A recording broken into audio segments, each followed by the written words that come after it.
Hey guys, thank you for joining the room. Shoot me a message in the chat. Let me know you're here. I see a few people are still trickling in. Some folks are getting in here. So just put in the chat if you can hear me. Can you hear me? Just want to make sure everything is working.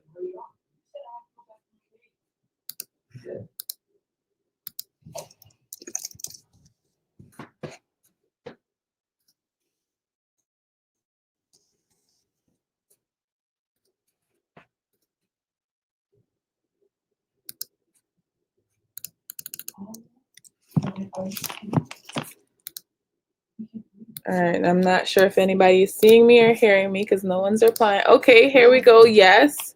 Awesome. I can hear you. Good, good, good. We're going to get started in like 2 minutes. Awesome, awesome. Folks are still trickling in, so I'm just going to give them some time. If everybody could just say in the chat your name, where you're dialing in from, and possibly what's your goal with doing online events. Like, what do you want to get out of this, right? Well,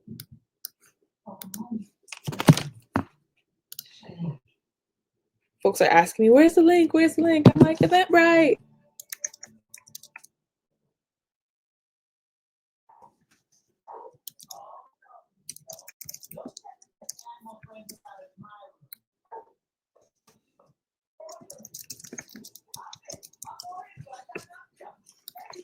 All right, another 30 seconds for folks that are still trickling in, and then we're just gonna get started, y'all. Awesome, I see, can hear you, but I can't see anything. Are you guys seeing me? Because I do see people in the chat saying yes, they can hear me, but I'm not seeing anyone saying yes, they can see me. That's not good.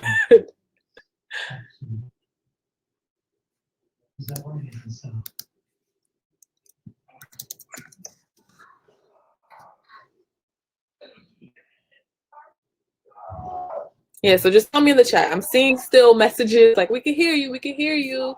But there's also some pictures and videos, so I would like for you guys to see me too.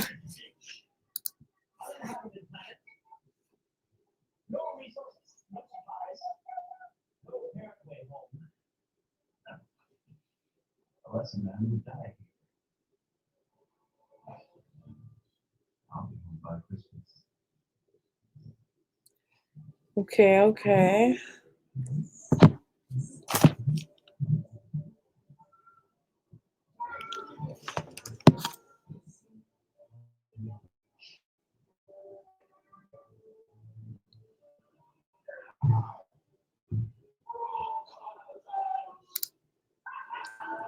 Awesome, I can see it. Thank you. All right, hi everyone. I'm hosting a virtual event in a few weeks. I want to learn how to manage a group of speakers to make the content smooth. Okay, okay. So folks are dialing in from kind of all over.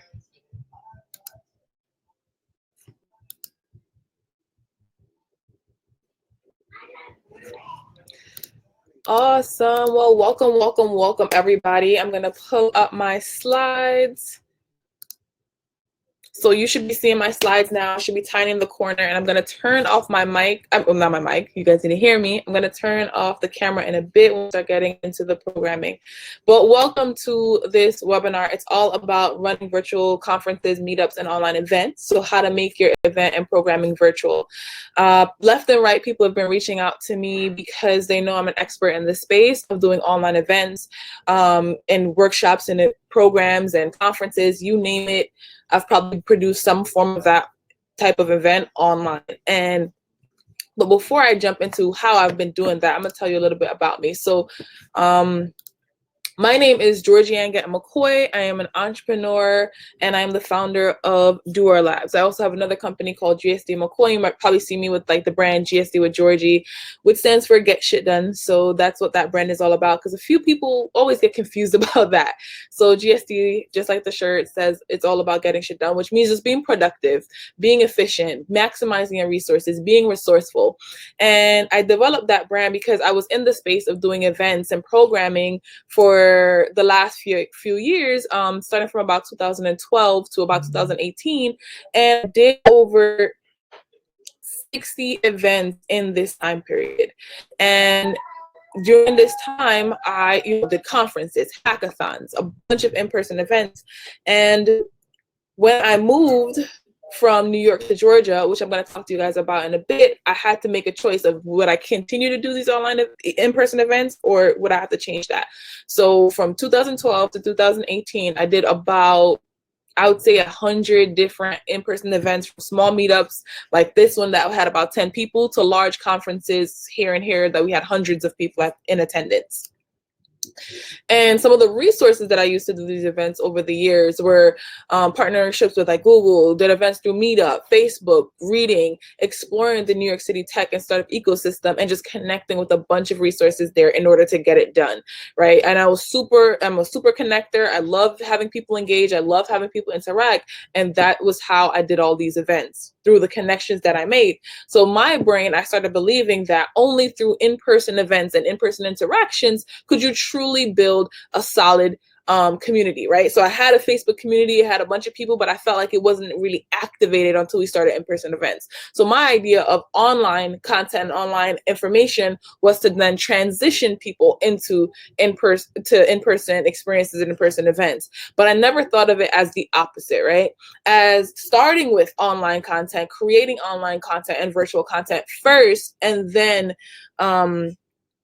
staying in person, or starting in person and then turning it into a virtual community space. But then when I moved from New York to Georgia in 2018, I realized like I had to change how I was working. Back in New York, the majority of my community was focused on entrepreneurs. And the majority of my community was in New York or New Jersey. But then when I moved to Georgia, I didn't know anyone there. I didn't know anyone there. I didn't know how to meet people. Everything was like far apart. I was like, I have to make a choice. Do I try to rebuild everything that I had built in New York through in-person events, or do I think of something different that will now engage anyone from anywhere? And that's when I had like the idea of thinking of the internet, right? I was doing so much work on the internet already. I was doing events such as just, small workshops. All right. I'm gonna pause shortly because a few folks, my phone is like going off because a bunch of people are saying they're not getting the link and messaging me on all social media. I just want to make sure everyone got what you guys got. So if anyone could just add to the chat, where did they see? You just did receive the link from Eventbrite, correct? If you could just throw that in the chat for me quickly while I try to send this link to others that are trying to attend the conference.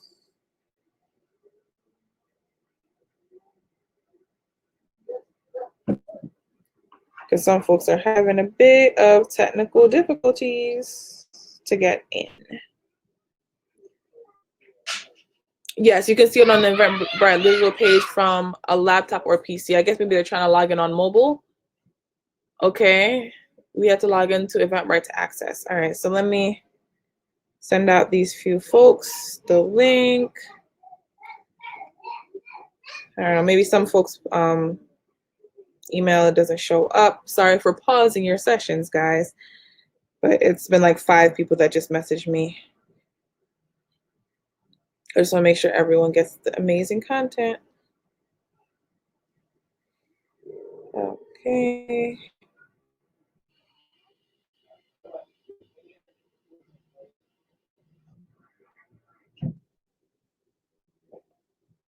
All right.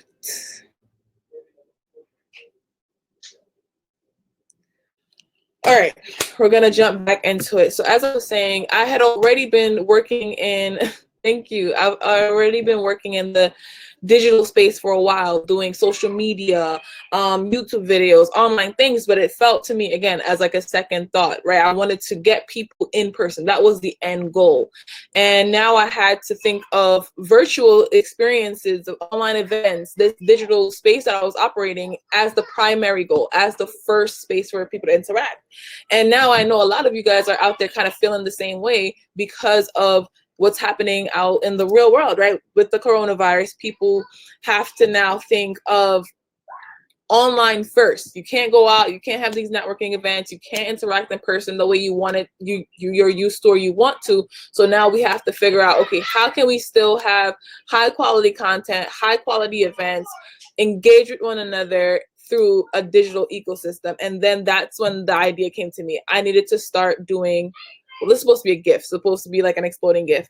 The idea came to me of the fact that I needed to start doing online events, virtual conferences as the primary thing that I was doing. And the way that I realized that I had to do that was to start discovering how other people were currently doing their webinars and conferences and sessions out there. Because I saw a bunch of people doing it, right? There were these pop-up webinars, 3-day online summits. And I'm like, this just makes sense, right? How are you going to interact? How are you going to engage? How are you going to meet people? How are you going to learn? I was always against like online learning. I was against things that, because I was a community person, as you saw in the previous pictures, I wanted to see people. I wanted to see their facial expressions. I wanted to interact with them. I wanted to talk to them. I wanted to engage directly with individuals. And I thought that online events wouldn't give me the space to do that. And so I started to think even deeper into that, right? I started to say to myself, why do I want to do online events? Is it because I wanted to replace my in-person events? Or did I want to transform the way people worked and operated online? And I realized it was the second one. I wanted to transform the way people thought of online events and also start to look at the benefits of doing online events, right? Because like I was saying before, in-person events is what I did forever, right? That was just a space that I knew. But in-person events, right, you have to have a physical space. It's going to cost a lot of money. You have to think of accessibility needs for folks that have different abilities. You have to think of the cost that it would, how much it would cost for the food, the day of the week that you did the event. You have to then be super specific. Oh, Thursday nights are great for like meetups. Weekends are great for like long-term hackathons. There's so much work that goes into planning an online event. And I started to look at, why do I want to do online events and what could be the benefits of doing these online events?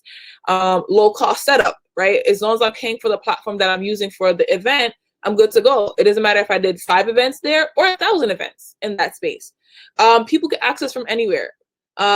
Folks are participating from this in this webinar from San Francisco, New York, different states, and sometimes even different countries around the world. So that allowed for a wider reach than when I was physically doing events in New York. That was just New York. That was maybe Connecticut, New Jersey, and if somebody was really nice, they'll come from Pennsylvania. But I had like a limited reach in how I would be able to interact with people that wanted to learn or engage or interact with the event that I was producing. Then also building community was like a key point of doing online events. Again, we're in a global ecosystem, a global economy, and interacting with folks from all over the world was essential to the success of the brand and the business that I was building. Flexibility, right? Online events, somebody could be at home right now cooking, somebody could be at work. So you could have the event happening while allowing folks to still continue what their daily work is and not shaking up their lives. And this was another interesting feature when it came to thinking of people like myself, right? I'm a parent, and sometimes I couldn't fly to another state or city or even just make it the day of a specific event. But when an event is online, and if it gives the same kind of high quality engagement, interaction, knowledge that I'll gain from an in-person event, then it was worth it. And if it's online, you don't have to worry about like hotel costs. You don't have to worry about food, travel, and all these little intricacies that could turn a $200 event into a $2,000 experience by just getting there, spending the time, hotels, all the things that you need to participate in certain in-person events. Online events offer that flexibility and again, that low setup cost for yourself as well as your potential attendees. The convenience of it, and you can generate content, right? While you're producing most online events, there is an option to record it. So once you have the recording of the event, you could then replicate that, chop that up into bits of content that you put on social media. So it's already pre-recorded. You don't have to worry about getting a camera guy, a photographer, all the things. And you now have bits of content that you could easily translate and use on your platforms. And last but definitely not least, you can reach more participants, right? This platform that we're using right now, I believe, could hold up to like 5,000. And if it goes beyond 5,000 people, it then transition into a different room, but people could still be watching it up to even 10, 20,000 people. So that reach that online events allow you to have, if I'm having an in-person event that is 5,000 people, the venue cost is going to be out of this world. If I'm offering food, sponsors, that could easily be $100,000 plus event. Whereas online, if the software that I'm using is $1,000 for a year, that is way less than, $100,000 for one specific event. So that's why once I started thinking about the benefits of doing these online events, I was like, okay, it makes sense. This is something that I should be doing. And how can I transition into doing this? But the next thing that I started thinking about is, how will attendees engage at my event? I was so used to in-person events that you could touch somebody, you could hug them, you could see facial expressions. And I was afraid that online events, right now, this specific platform that we're doing online events on, everyone is only engaging through the chat. You're not even seeing me, you're hearing me, right? So I was afraid that people would lose some type of connection with the content produced, connection with the speakers, connection with the attendees, because all you have is a chat box. And I'll talk to this point in a bit, and that's when I had to realize that online events are very dynamic, right? They're not just, oh, here's an online event, they're all the same. There are different types of categories of how people will of online events based on how you want people to engage in. And we're going to talk about that in a few of the different categories of online events, right? And there wasn't a piece of content out there that said, hey, there's different types of content, types of online events. And I had to discover a lot of these things by trial and error. I had to do an event on the wrong platform and see it kind of blow up in my face for me to realize, wait, that's not, if I want that type of event with that type of goal and that type of engagement, I cannot use that type of platform. And so one of the key things that I realized was, how will attendees engage with my event? One of the first things I had to think about was, would this be a live broadcast or a pre-recorded event? Right? And so when you have online events, you have the flexibility to do that. So a live broadcast is what I'm doing right now. And if I want to turn my camera, so if somebody says in the chat, put my hand up, my hand is up. This is not pre-recorded. It's just me talking straight to you guys. This is a live broadcast. This is a live broadcast. So then if we think of a pre-recorded event, right? In a pre-recorded event, that means you're recording the whole thing beforehand, and then at the time of the event, that's when it plays. That's the first time your attendees will be seeing it. So it's essentially almost like broadcasting at the same time for them, but it is something that is already recorded. You know everything's going to happen. You can't change anything in the spur of the moment, similar to how earlier I was able to pause, say, hey guys, give me a moment. Let me reach out to everyone else that's trying to attend, and then bring them into the event.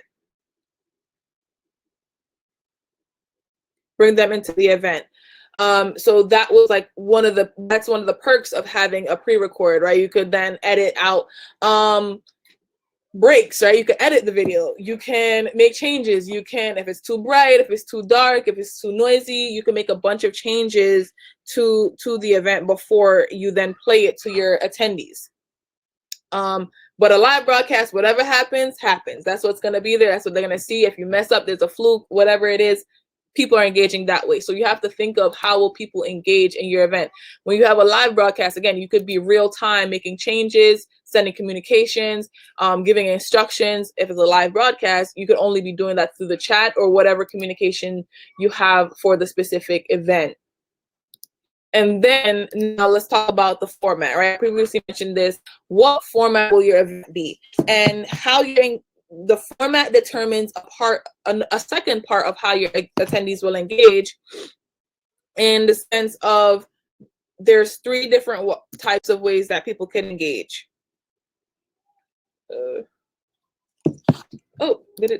Okay, yeah, so there's 3 different ways that people can engage. The first one I've categorized as a meeting, right? And when we think of meetings, think of same thing as in-person meetings. And then I'll answer all the questions in the end. We're going to have some time for Q&A in the end. So think of in-person meetings, right? Small groups, oftentimes informal, oftentimes you know who's there, or if you don't know who's there, you have an idea of who they are, or it's like a super small group, maybe like 15, 20 people at most. That type of event I would categorize as a meeting. And I think, some meeting platforms a lot of us are familiar with is like GoToMeeting, Uber Conference, Zoom. So those are some of the platforms that people will use for these meeting type events. WebEx has the capacity to do bigger kind of things. And I'm just throwing out some names of different platforms. But again, it's all about trial and error and figuring out the format type of event that you're trying to do, and then converting that into the online experience based on the format. So these are platforms that allow, multiple people to have their camera on, their mic on. There's no breakout rooms. There's no separation. Zoom does have like a feature like that, but the basic platform of it is you're going to all come. We're going to talk possibly for an hour, maybe 2 hours. We're going to work as a group to send a message similar to like an in-person meeting. Then the second level of online events, similar to, again, in-person events, is a lecture. That's what I'm doing here. So I think of Webinar Jam as like a primary lecture platform. Another platform is Get Response. That's a lecture platform. Even your Facebook Live or your LinkedIn Lives, like, so any type of event where like an individual person is going live, I would consider also those as lecture platforms, where it's a main speaker giving information and knowledge or talking to an audience. So you have the stage, or you and your panelists or your speakers have the stage, but the attendees are more so intaking information instead of communicating back often. Yes, you do have the chat, but the main purpose of the event is for the attendees to be gaining this knowledge from you and then amplifying and using it in other places post-event. Then the third thing now is an experience, right? So when we think of experiences, we think of like networking events. We want people to bond and engage and have fun and go to booths, and big conferences would also be count as experiences. And there's a bunch of platforms that do this as well. There's like the Zoom rooms. Then there's just general, Teachable is doing a big webinar conference themselves now. So experiences are places where you want breakout sessions. You want small group interactions where your participants are also engaging separately from just like the main big group. So once you figure out what type of format that you want your event in, then that's when you start looking for platforms that offer either the meeting style, the lecture style, or the experience style.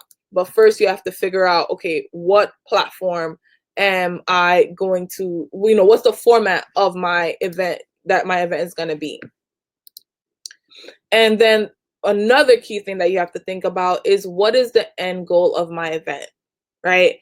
What do you really want people to get out of this? Are you just doing an event because you can't do things in person anymore because of the coronavirus? Are you trying to convert people into paying clients? Are you just trying to engage them while everybody's home? Are you trying to help people meet people and stay connected? What is really your goal here for this online event? And I think right now, what we're seeing a lot of people do is the fact that they're trying to do online events just because we can't meet in person. That's not a strategic way to do the events, because we don't know if this thing is going to last 2 months, 2 weeks, 2 years, right? So I think what a lot of folks are doing is like trying to maximize on the new format of how people are working and interacting, which is everyone's online, everybody's remote, everyone's home. So they're like, let me see what I could do for somebody that's home. So a question I would ask for you guys, and I want some folks to answer this in the chat, is, did you have an in-person event already being planned that you had to convert online? Or were you just planning online events already? So if folks will start answering that in the chat, I want to kind of see, so I could talk to that a little bit, because if you already had an in-person event that you're planning and then converting people to online, or if you already sold tickets and then trying to get them to stay while it's online, is going to be a different process in how you engage with them versus this is just an event that was online. It was supposed to always be online. Now the market is super saturated because everyone's doing it online. And I want to make sure my event pops and still is like a key event to attend. So converting a happy hour event, nice. Both in-person training and cohort programs. Yes, I'm converting an in-person event to virtual. Okay. Okay, so it's like a good mix. So I'm going to talk to both of the things then. If you are already, so it seems like actually more people were converting, actually, yes. So if you're converting an in-person event to an online event, the three things that I just talked about before, figuring out the format. Is it a meeting?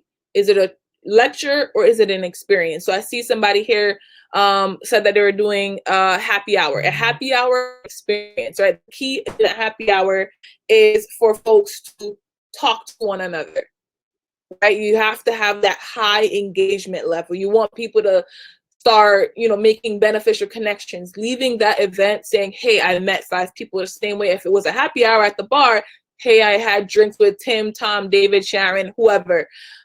So that's one of the key elements. So you want to look for a platform that is going to really focus on engaging people.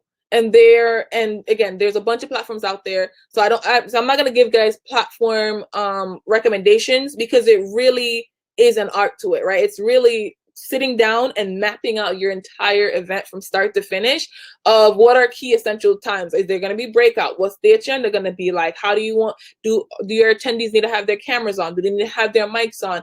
Will it match up different time zones? Are you marketing across the world, or are you just marketing it for one time zone? So all these questions need to be thought through in the planning of the event before you even go to the internet and say, hey, I need to do an online event. What platform should I use? Right. And I think I know that's the part that was missing when I first did my events, because I just Google online webinar platforms. And then I started attending a bunch of people that were doing online webinars, and they had them webinars on everything you could think of. They had events and webinars on. And so what did I try? I tried everything. And that led to a bunch of difficulties. I want to share some of the mistakes that I made when I was starting to do this. Was I didn't realize how easy and often it was for the technology to break. Bandwidth, if you have, and I have children, so if somebody's watching Netflix in my house, I'll be trying to do a webinar. I'm like, that's how I'm talking, because I'm not being conscious of those things. And now that children have to stay home, right? That's another piece of information to be conscious of as you're planning your own events online. Am I going to have good internet signal? Or am I going to make sure that everyone else is not watching TV? Who's going to be in the background? What time is the event going to be? And this is just speaking to folks based on your living situation. Am I borrowing somebody else's Wi-Fi, right? These are little things that are going to matter significantly in how you then choose your platform and do your event. Another thing that would happen a lot when I was doing the event, because I didn't think of what my goal was, I just said, oh, I want to do events online, was that people had no idea how to use this technology, right? And that's people from everybody from the speakers to the attendees. And so what I realized I had to do was send out more content. So onboarding material, do tech check sessions, right? That's a big tip. If you're having speakers at your event, doing tech check sessions with them, so that way before the event, they know how to log on to the event. They know how to turn on their camera. They know how to turn on their mic. They know what to do when they actually get to the platform, versus just being like, hey, I'm here, it's not working. And then everyone's there watching them say, hey, I'm here, it's not working. And that will then ruin a little bit of the flow of your event. Also, having time in between sections, right? So similar to in-person events, you want to have 5 minutes for people to transition. You need to have at least 10-15 minutes online events for people to transition. So in case somebody comes on earlier or later, or their technology is not working, that you have then the time to troubleshoot. Because and also having a second person, right? Having additional team members and tech support to troubleshoot. Because if you're trying to host the whole event, there's 100 people there, you have 20 speakers trying to come up, and you're here like, oh, hold on, let me troubleshoot. Oh, turn off my camera, turn it back on. You're gonna lose your head. And I'm saying this from personal experience. I remember the first big event that I did online was the first Get Shit Done Summit that happened in 2018. And I had 2 laptops open. So I had my desktop and I had my laptop, and I had both of them open as event hosts on the platform that I was using in case one for some reason died or broke or chipped out or the Wi-Fi got crazy. I had a backup, because if you're the central person hosting the event and the event goes down, everyone's screen goes down. And even the second year when I did the summit online, that happened. We ran the summit too late, too long. The platform that we were using only allowed us for an 8-hour event. I think it was like 6-hour event. And so at the 6-hour mark, the event just shut down. I was like, what's happening here? And that's how we realized. So again, planning ahead and figuring out, what's the format of the event, and then from the format, from the end goal, from what you want, how you want the attendees to engage. Once you have that in mind and in line, then you go on and start researching platforms and testing out platforms that do something similar to what you're looking for. Let me see. I'm planning an in-person event that will need to shift. This is something new that I'm doing, but maybe something like more from remote workers, long-term monetize. Long-term want to know if this can be monetized. All right. So I'm going to talk to monetization a little bit. When it comes to online events, again, this is where you need to think of your goal, right? So if your goal is to have people come to an event and then learn about something that you're doing and then purchase a premier service afterwards, they're just getting a taste, right? The event is just to give them a sprinkle, give them a taste, and then you want them to take action post the event, right? You're just trying to build your email list, get warm leads, then that might be a free event. But if what you're selling is the content in the event, you're charging for the event. And then you can also charge for the replay of the event. And let me break it down and give you guys an example. So when I do sessions like this, these are free sessions, right? These are informational sessions, because there's other things that I think are better for people to invest in than this like Q&A general informational session. I wouldn't charge people for this because I have other products that then go on from this, right? This is just general information, me engaging with people, bringing them in as, people that are interested in doing online events. I've been doing online events and online event consulting. So I want them to invest their money and time and energy in the consulting part of it, not just this intro session, this info open house session, right? This is what this is. So this event would be free. If what you're having is an actual conference, what you're having is, an expert come on, you're teaching something tangible, and people could have value and solid takeaways from it that you monetize, that you want to sell, like that is what you're selling, like a group coaching session, thinking of it like that, right? Then you want to have that price mark at the door. So even if you get 10, 15, 20 people or 1,000 people, you want to have that price at the door to get in. And with online events, you can have 3 ways to charge. So this is what we did with our recent conference that we did, Stay by Stay Home, the online conference that we did last week. It was like an instant response to, South by Southwest and a few other virtual events being canceled. We planned it in a week, had it up, we had over 262 people register, and we had tiered pricing.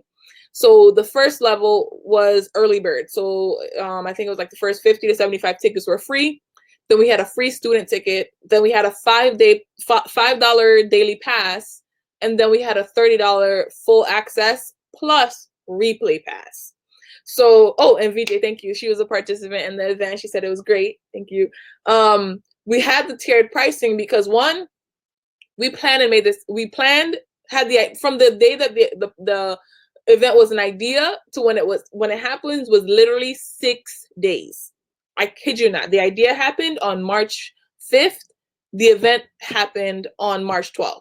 And so from idea to building it, so we didn't have like a market of people that were kind of waiting for this thing. We didn't know who was going to show up. So we didn't want to have a really high price tag and kind of keep people out. And it was like a response to people not being able to engage at the previous events that they had planned to go to, or people who didn't even plan to go to those events to still get a chance to engage as like the world kind of flipped upside down, right?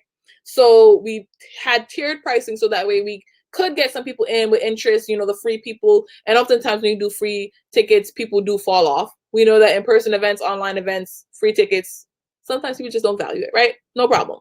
So we had that free tier, but then we wanted to see, would people pay for this? Is this something of value? Can we bring the value? So that's when we had the $5 ticket. We didn't want to have it too high, but we also didn't want it to just be free for all. And then the $30 ticket was the, now you're invested in it. You want to see what we're having. You're loving the speaker lineup, and you get the unlimited access to a replay of all the videos. So in case you didn't want to participate to every single session, you could then watch it at a future date and time.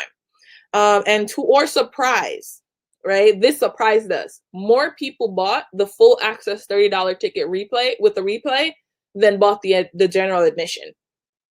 So that was a really nice thing to see, especially, again, we planned and made this summit happen, online summit, in less than a week. So that was really interesting to see happen. And what that showed us was that, one, people value this. They want to see the replay. We're trying to understand like that market, that group, that segment of people. And now that we do, we are now continuous. We're, you know, offering more events and programs for them. So that was the Stay Home online conference. Then now for folks that, again, if you're teaching something that is the meat, that is the material, charge up front. If you're just trying to get leads into the door to then engage them and then, you know, sell something or tell them about something else that they could move on to, then, you know, possibly have that event for free. And you could also build online communities. You could also have like a series of master classes, series of events. So it depends, again, on your end goal. That's why planning out your end goal is so key, so important to the success of your event.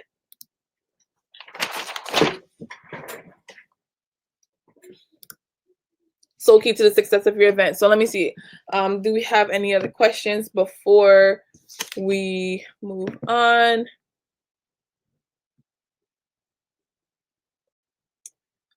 Trainings. So okay, somebody said earlier the question, would you say online events work for any industry? I would say yes, online events work for any industry, but then I'll put this again. It depends on the end goal, right? So let's give an industry that people would not think of for online events. Let's say construction, right? So if you're doing events for the construction industry online, they're more than likely going to be trainings, right? So educational information for contractors and construction workers. Maybe you're educating them on how to be safe out there while they're still working through the virus, educating on them on safety materials, safety practices. So somebody is in a space where all the tools are, and then they're educating and teaching them something. So in that case, that's an educational online lecture. So then you would want to use a lecture platform to do that type of event, right? Maybe not an experience platform, because they don't really need to be talking and engaging to each other, and they're not going to be trying and testing it, but you're teaching them the information, and then it's like a study guide, or if they have you know, materials at their home that they could practice with, that's when an industry like that would use an online event. You know, I know, and I don't know if this is the same Right, I know. I see. Okay, another question here. What are some things you suggest people plan post-event to keep engagement, especially if there's upsell? I would definitely say announce your upsell at the live event. First things. That's first things key. 2, before the event happens, again, what is my end goal? Again, you need to be planning and thinking of what your upsell is before you even have the platform subscribed to, joined, or whatever. You need to know what your upsell is, what's the next steps people are going to take, because if in the moment, it's easier to then take a next step versus post event, it's been a week, 2 weeks, and they're like, oh, okay, I forgot all about it, because again, things are moving so fast. So you want to know the upsell, again, inside of that goal. And I would say, you know, first things first, having a goodie bag. I call it a digital goodie bag.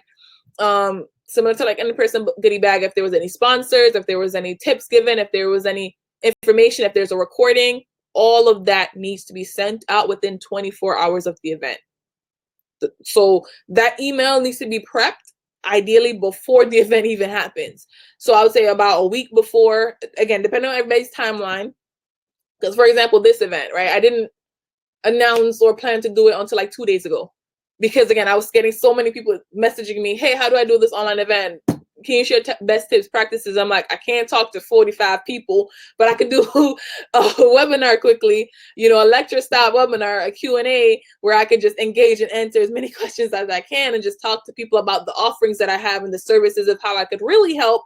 Because again, this is a consulting service that I do. You know, I have a course on this. I have other things on this. So I can't answer everybody's question and spend 30-minute calls with every single person, but doing a quick webinar would allow me to give a lot of people enough information. Some people, this event will be more than enough to then leverage and put into their online events, and other people will need more support. So different levels of that. But try to have your upsell clear beforehand, and certain platforms can embed your upsell inside of the platform. So that's like another thing. So make sure you're studying your platform, going on it, training, practicing, doing test sessions. You know, ask your family member, hey, can you join my webinar really quickly so I could test it and you can tell me how it looks and how it works and all the things.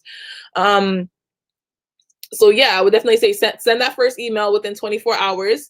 And if the platform allows you to have the upsell embedded within the platform, put the upsell inside of the platform so people can engage with it and do whatever they need to do. So by having a digital goodie bag, just all the tips and everything afterwards. I was thinking of sending a workbook beforehand. Is a good idea to send after. Instead, it would include all the speakers and panelists. So you can send the workbook beforehand and then send it again afterwards. So if you want people to just have like a clearer understanding of what to expect, who's attending, who will be there, you can send it beforehand if it's created. That's totally fine, so that they have like a clearer idea. So that way when the panelists say, oh, what's my, you know, I have Q&A time, people can engage properly because they now have a good description. They know who's there. They have the best questions, and they have the questions prepared to ask and be answered. So that's the first thing. So I would say, you know, if you have it, send it beforehand and then send it again afterwards, because some people aren't, you know, gonna miss emails and or not pay attention, and all the different things can happen. So send it beforehand and after. Especially if you want them to do activities and take steps while the event is happening, send it beforehand. How can I structure online personal training for a group session using these platforms? Good question.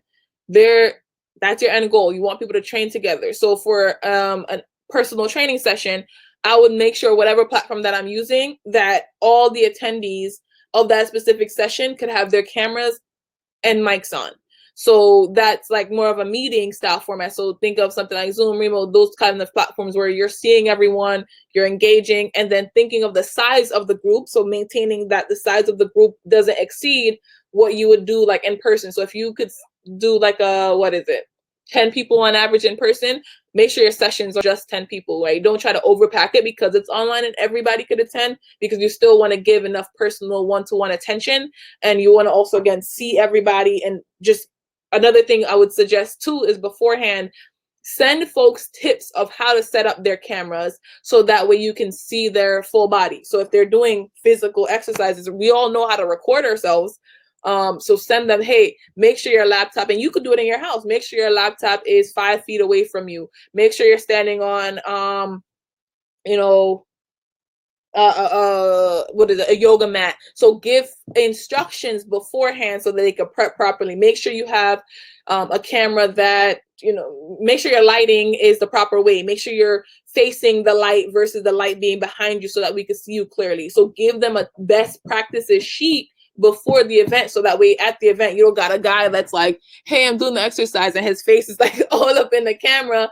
Say, hey, step back, make sure the room is clear, put the computer this far apart from you, give best tips and strategies beforehand, and then select a platform that allows people to have their cameras and mics on, is what I would suggest for the online personal training session. You're welcome. So I'm going to open it back up for a quick in a second for more questions, but I just want to go through the rest of the presentation. And the rest of the presentation is just going to talk about how I can be of service to you. So as I mentioned a few times, I've been doing online event consulting since late 2018, 2019, because many people, once they saw that I was successfully able to start pulling off online events, workshops, conferences, and all the things, they knew me from the in-person event space. And now more and more people were starting to work remotely, starting to work digitally, and then they started coming to me to consult and work and put on and help them produce online events as well. So there's 3 different ways that I can help you do your online event, right? So the first version is do it DIY, where I'll talk a little bit about this in a second. I have a course that you could learn all the tips, strategies, how to set up your mic, camera. My favorite platforms to do the meetings, lectures, and experiences on. So I talk about those platforms, get you the links, get you some free trials on them and everything. So that's the course. It's a do-it-yourself way that gets you, if you're pretty versed in the technology and you just want like an extra boost. I have some what's it called, bonus checklist, an event planning checklist, a marketing checklist that's embedded inside of that you could use to then do it yourself. The second way is to do it together, and the third way is the done for you. So I'm going to break each one of those down. So the do it yourself, right? Here's me kind of doing it myself. This is my little studio setup on an average day. Now that so this is my office. So I have a physical office space, and this is like my house. So this is a green screen that I have behind me. In the course, which is the do it yourself version, I talk all about, how to get your green screen, how to get your camera, what mic to use, how to set up your physical space to reflect the fact that you're going to be doing this yourself and hooking up all the technology behind you. So that's the do-it-yourself version, and the course is called 1, 2, 3 Easy Webinar. And previously the course was $297, but now I've put it down to $97 because, again, with the epidemic happening, I wanted to give a resource like this is my version of a gift to help folks to kind of get that online stuff, online workshops, online webinars started. And in a second, if folks are interested, you'll see it pop up if you're interested, but I'll put the link in the chat to access the webinar, that event. So yeah, so in 1, 2, 3 Easy Webinar, and I think the next slide is the table of contents. Of course, technology is going to be stuck for a second. All right.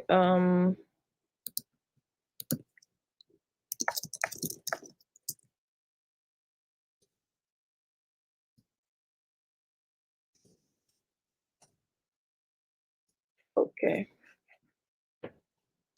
Huh.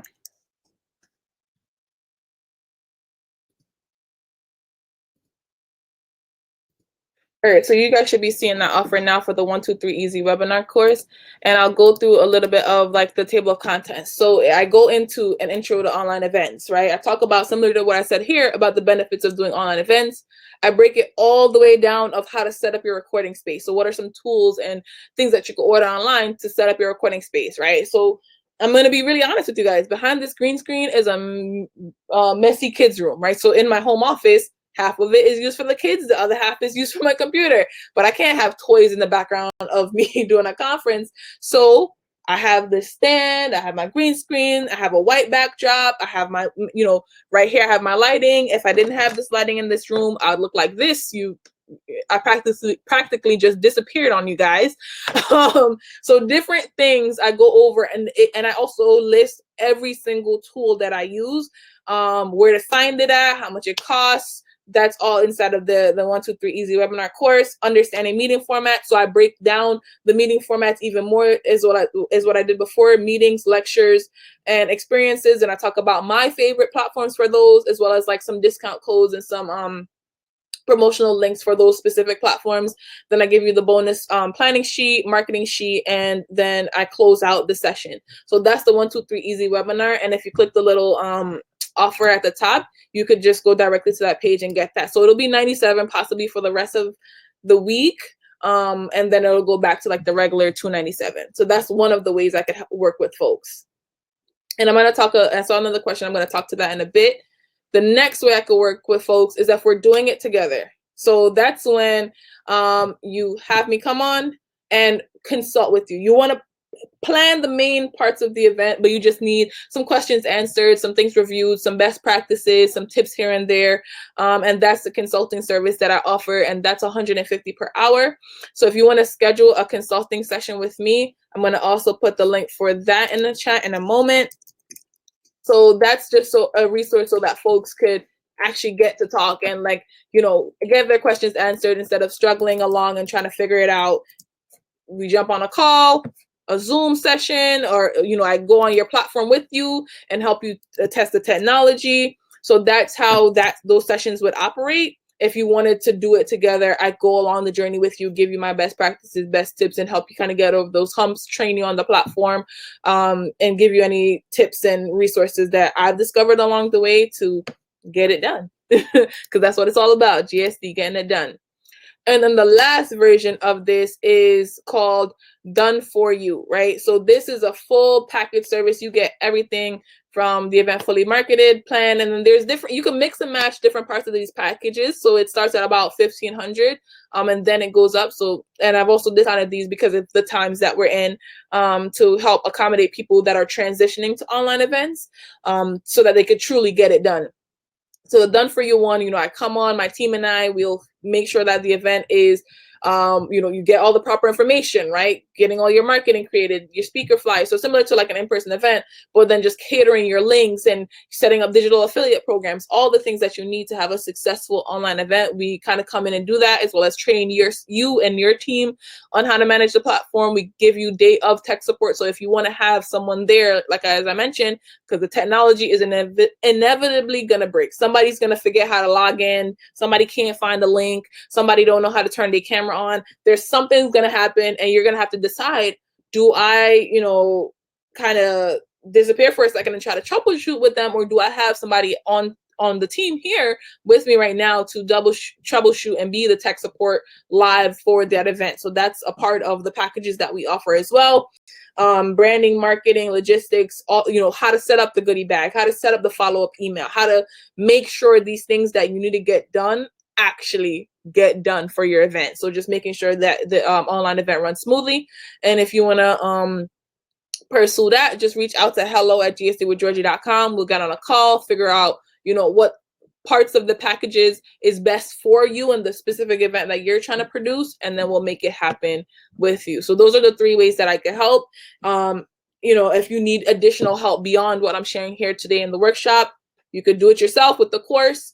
You could have it, we could do it together with the consulting per hour, or you can have it done for you, complete full house service. You know, just reach out to hello@gsdwithgeorgie. So now I'm going to open it back up for questions. And I saw there was a question previously, so let me get back to that. Can you talk a little bit more about facilitating experience-based events? So facilitating experience-based events requires multiple people on staff. That's the first thing I want to say, because you want to, and then also a lot of pre-planning. So experience-based events, just like in-person events, you want to have icebreakers, conversation starters, to let people feel comfortable. You want to send them information beforehand about, hey, or just like on the platform, having information about, you need to have your camera on. So if you have to get a backdrop or go somewhere where you can put your camera on, make sure you go somewhere, because you want them to see each other. You want them to laugh and see body language and engage and really be connected to each other. So that's one of the key things with experience-based events. The next thing with experience-based events is what's going to be the flows and the transitions. Is it like a speed networking event? So you need a timer on. Is it going to be something collaborative, like people are writing on something? So are you creating content? So whether it's like you guys are collaborating on like a Google Sheet, a Google Doc, whatever, is like a co-learning session or like a hackathon where you guys have to draw it out on like some type of whiteboard. So you need to figure out these things and how people will interact and how you want them to interact beforehand. And again, offering those conversation starters and best practices and tips beforehand. Hey, we think it's best to have join with your laptop versus on your phone so that you can get the full experience. Hey, this is how the platform works. And you're going to need to train your attendees, no, not your attendees, your speakers, on how to operate if they come in beforehand, right? How to make the technology work, when it's time to present, how to know when it's time to present, how to engage, how to join. So those are some of the key things. But with the experience-based events, you again have to plan out what the experience will be, what will be the takeaway from that, what will be the interaction that you want people to have, and then saying, okay, how can I do this online?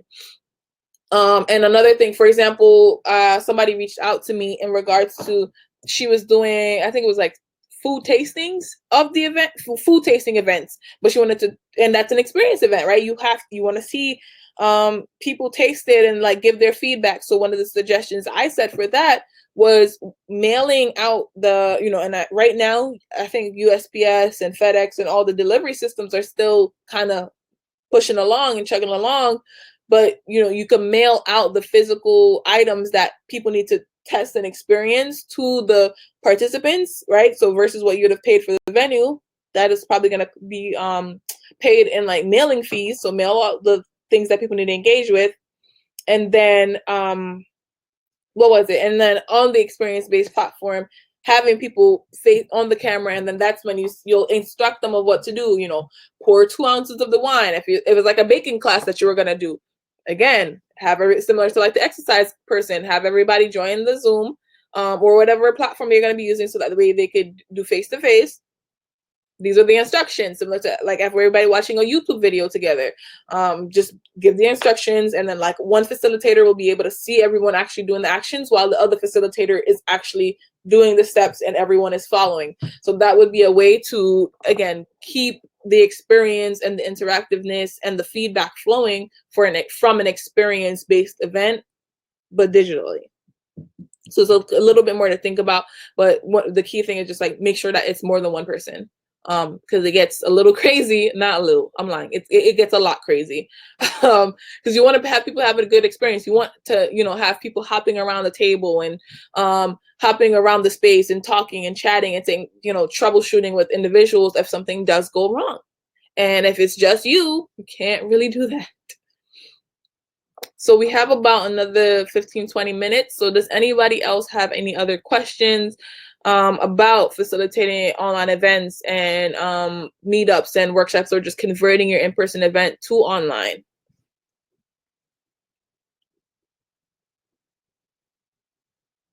Oh, I see something here. How did you navigate the time limit on the last platform you used? Do you recommend paying for the membership? So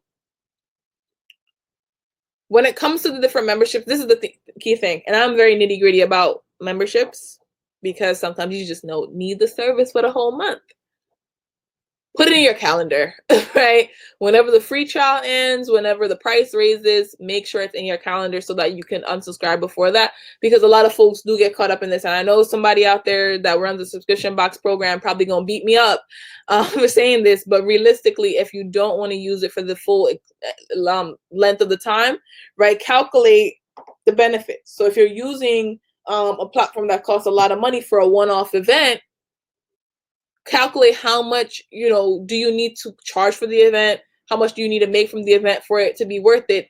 Because similar, again, think of it, you have to think in a mentality of what you would have paid if the event was in person, and not saying that to directly compare it, but just realizing that the value is still there if you're doing it online.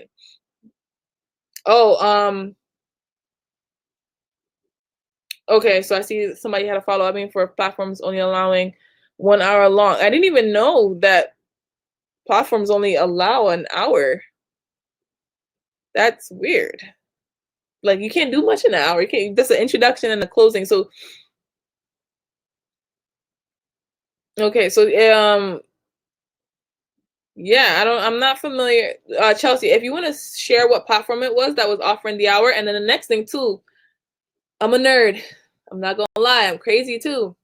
So when I see something that doesn't work the way I want it to work, okay, so the free Zoom version of Zoom.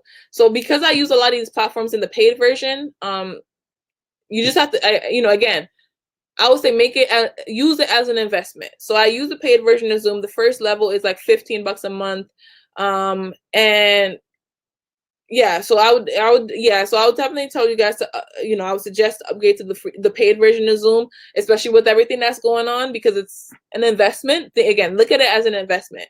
If you were gonna do an in-person event, you're let's say a low end, the venue was $75 an hour, right? That's a low end. That's already $150 for 2 hours, $15 a month, not that bad. So I would definitely say if you're really trying to do online events, just upgrade to the paid version, use it as an investment into your service. I haven't used the free version of Zoom in so long. I completely forgot that they only do that. They do that. So yeah, I would definitely suggest upgrading. Use it as an investment. You want to do these events, you want to do them often. It allows you to record when you have the paid version, and it's again $15 a month. What else does it do? You could have longer events. You could have multiple events happening at once. You can do a lot more things for, in my opinion, a small price tag. Let me see what other questions.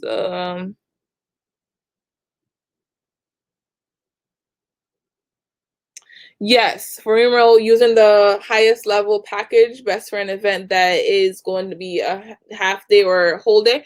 Yes, I would suggest doing that. And also, if you're gonna do a long conference and your platform only allows for a short amount of time, I would schedule, again, think strategically, right? So schedule the break for the event in between when the platform expires, but communicate to your audience that there will be a new link sent out. All right, I'm gonna repeat that one because it's a little tedious, but it's possible. And I know people are just like, oh, it's gonna cause friction. Friction only happens when you are planning to do something one specific way, and then in the last moment you have to change it. But if you're we've seen people that have processes that to us don't make no sense. You're like, what that would be more efficient. But because they know and they've done it this way so long, it doesn't make sense to do it a more efficient way. So if you pre-train the attendees to know the way this event is set up, you're gonna get the first part of the event is running on one specific link. Then we're gonna have a lunch break, and make sure you check your email or go to the landing page and then click this link in order to get back into the room. You don't even have to say it's a new link, right? So if it's on a landing page, just make sure somebody on your team, again, having multiple team members, knows to change the link on the landing page or the rejoin event link to being the new link. It's super easy. Back end can happen, but it's, again, remembering to do it and then communicating to the audience that when you leave, make sure you go back to our homepage, the landing page, the email, and click on the link in the email. Click on the link on the landing page. So on the back end, you guys can change the link, and it's bringing them to a new room that's, the max 4 hours, 6 hours, whatever. But on their side, it feels just like, oh, I clicked the button and I got there. So that would be my tip for that. If presentation is almost on my slides, do you still need lighting? If you're never gonna show your face at all, then no. But if you do show your face again, I'm gonna show you guys how crazy. Like, most of my slides just now were just slides with no light. I'm all teeth and a green background, if I'm being honest. So having the light, and again, most lights are not super expensive, or you don't even have to buy, again, like a fancy selfie light, ring light, string, all the things. Get a lamp. Or wherever you sit in your house, make sure the light. So in this specific room, the light is behind the green screen. So if I was to try to get the light, I would lose the green screen. And I prefer the green screen, so I need to have a light or a lamp in front of me so that reflects and I can see, I look more than just teeth. So just play around with your house, or doing the event in the daytime, right? Natural light outside, doing it in like a sunroom, doing it in a space where the natural light will be the light, and you don't have to worry about getting some fancy light. So again, depending on your location and the time of your event, you could totally just use Zoom for that. The only thing is, like, sometimes with the version of Zoom that you have, it might not allow you to mute and turn everybody's cameras off. So that's one of the tedious things. When you're screen sharing, if you're screen sharing your slides, it usually takes over everybody's screen. So it's like big and they only see you, but it could get a little tricky, again, based on what's popping up on your screen. So in this platform that we're using right now, the only thing that you guys are seeing is the presentation. So the presentation is uploaded into the system. This is not a screen share. It's uploaded into the system directly. So only thing that you're going to see, I could have notifications flying left and right. I could get a phone call, all the things, but it's not going to come and interfere with your presentation that you're seeing. If you're doing a screen share, then you have to be conscious of those things to remember to turn off your notifications. Remember to not have, some explicit tabs open by accident while you're trying to turn on the screen share. They're seeing something that they're not supposed to see or whatever, right? I've seen it happen. I'm just being honest and transparent with you guys. Will this recording be available for replay? Yes, I will. You guys will have this recording for this session that I'm doing here. If you're hosting an event with speakers, how do you also pay them for their time? So there's multiple ways that you could pay speakers for their times, right? And I mentioned affiliate programs before. So affiliate programs people use them for in-person events, but they're also really, really, really, really good for online events. And so an affiliate program essentially means that you set up a program that anytime a speaker sells a ticket, a ticket is bought through a speaker specific link or code, depending on how you set up the affiliate program, they get a % cut of that specific ticket. So that means that'll entice them to then market their, the fact that they're speaking at your event, sharing on their social and their newsletter, wherever they can share it to get people to buy their ticket. So that's one way to pay to pay speakers. Another way to pay speakers is however much you would have paid them in person. So that means you're charging upfront for the ticket or you have a marketing budget. And a final way that you could compensate back speakers is thinking of their end goal. That's the next thing, right? So you can say you're coming, and then if their end goal is to just get warm leads on a specific topic and you have an audience already, let's say you have a Facebook community, 500 people, 5,000 people, whatever number. You have a community that shows up and shows out when you bring speakers and bring events. Like they're ready to purchase, they're excited. Then when you approach a speaker, you're not asking them to speak because it would just be fun. You're giving them a marketing opportunity. This is the language that you use. And it's not the same as exposure. So I know people are like, oh, I can't get fed with exposure. But folks are looking for, everyone is always marketing their business, right? And if you are going to bring to them a pre-curated community that meets their niche of potential customers, the type of people that they like as warm leads or just leads in general, and you're saying, hey, I got 500 people that meet your target client demographic or your ideal target client features, all excited, 100 of them already are interested in learning about this topic, so they're all 100 going to show up.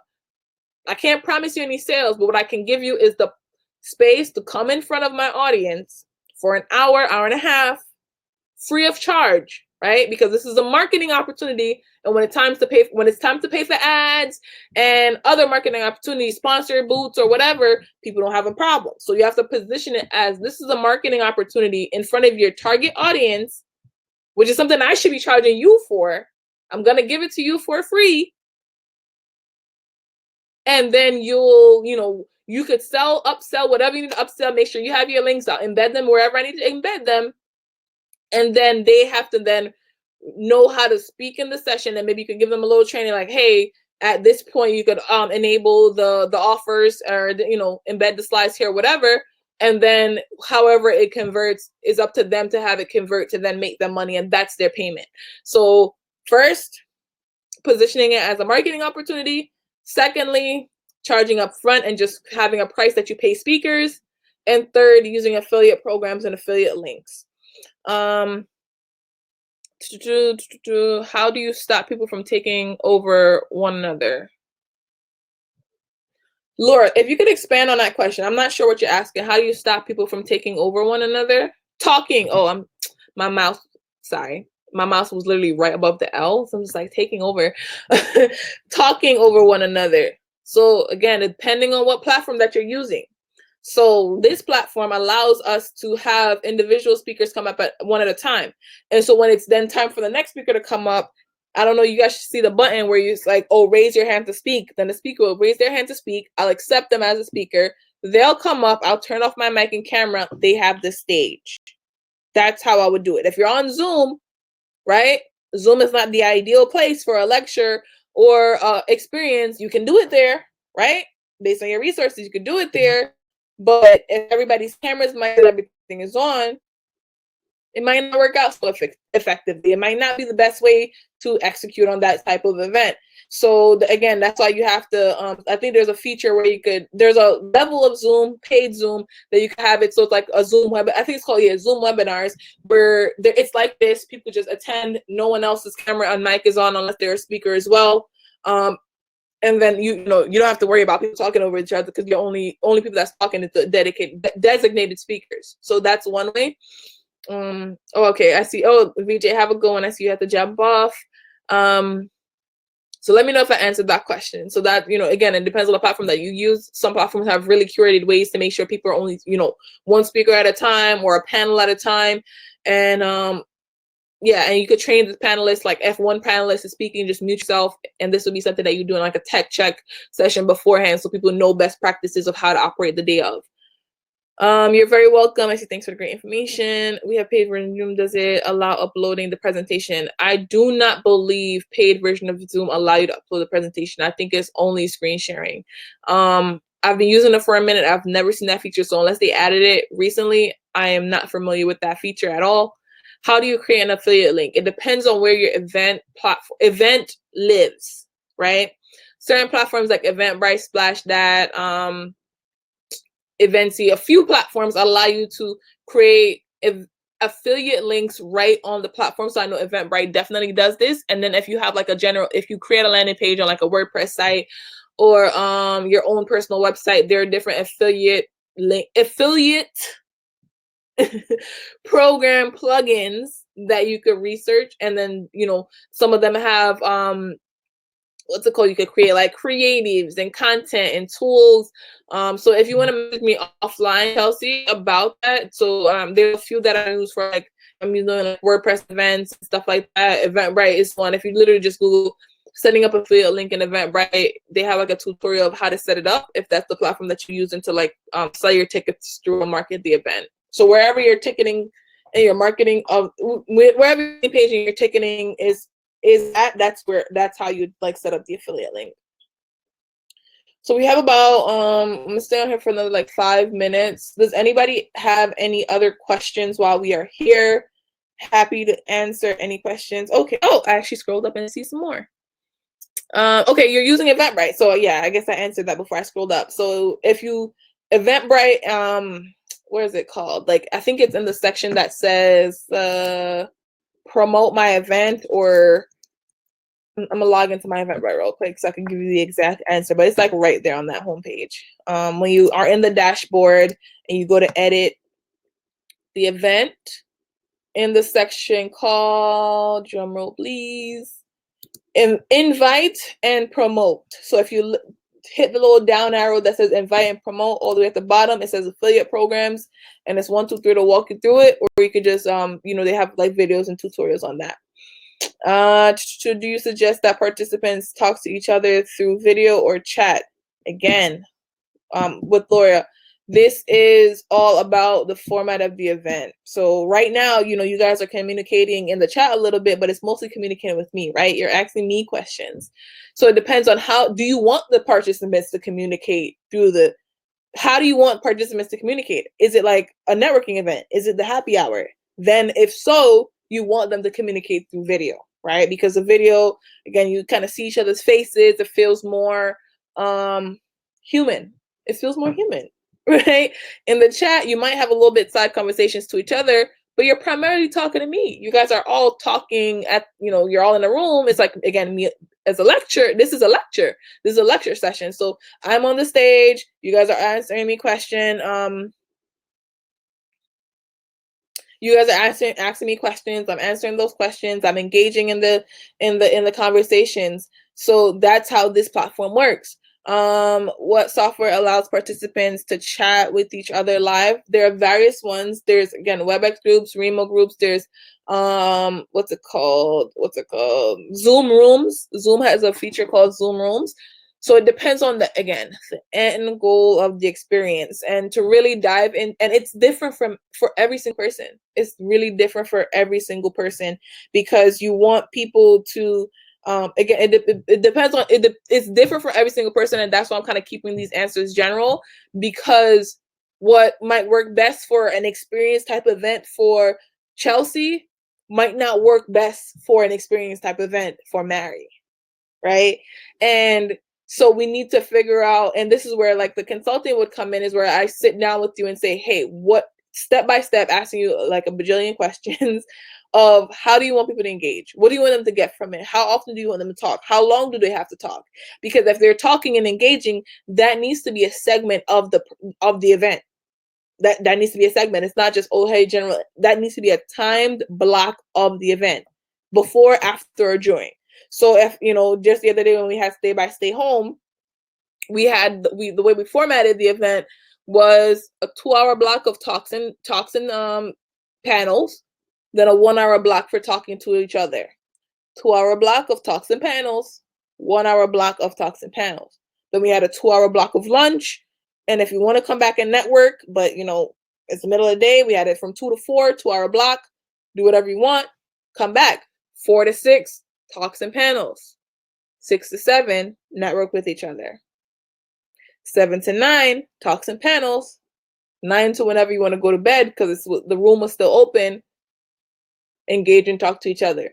Because if it's not included in it, people just don't know when to engage. And it's like, oh, if the event is over, is it all shut down? And depending on what platform you're using, sometimes when the event is over, if the host leaves the event, it all shuts down. But other platforms, again, Zoom rooms, if you want to stay there and have your room keep going while the general event is done, you can do that. So it all depends on the goal and the function of the event and how you want people to engage, which is something that we could talk more about in like a one-to-one consulting session.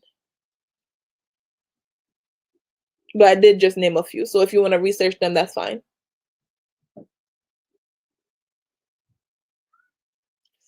All right, let me scroll up, because last time I didn't scroll up and I didn't see the more questions.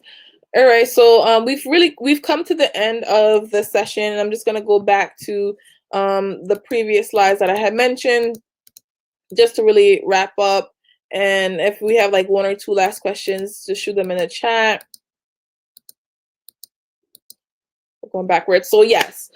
So this was, an introduction session. Hopefully you guys got some great information. I did see in the chat, people like, yes, thank you so much for sharing. But again, if you want more help, if you want me to support you through this process, you could take the 1, 2, 3 Easy webinar course, do it yourself. If you want to do it together, I have consulting times available. I put the link in the chat, or you can just message me on the Eventbrite. And I'll be sending you guys a follow-up email, so you can just reply to that follow-up email so we could set up some consulting time to do it together.